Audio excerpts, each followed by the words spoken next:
Here I have HUAWEI Mate 20 Lite and let me show you how to change wallpaper on the following device. So at the very beginning, let's unlock the screen right here, find and select the settings. From the list of settings you need to choose the display, then select the wallpaper. Here you can use the really interesting features, so you can randomly change the home screen wallpaper. So let me just use it, and you can use the interval.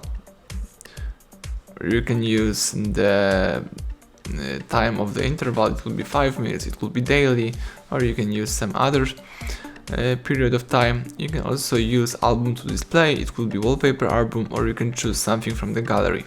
So basically that's it. Let me use this randomly change home screen, and you can also set wallpaper by using these settings right here. Let's just choose set wallpaper, and here you can use some of the wallpapers from the HUAWEI gallery. You can use something from your gallery, from your photos, or you can choose more, and here you can use some live wallpapers and you can search for some other stuff.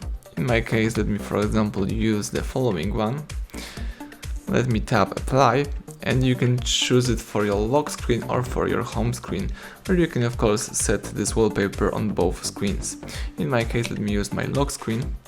The device is setting wallpaper. Let's just wait a few seconds. Alright, and now if you press your power key, you will see the new wallpaper. So that's it, everything went well, thank you for watching. Please subscribe our channel, leave thumbs up under the video.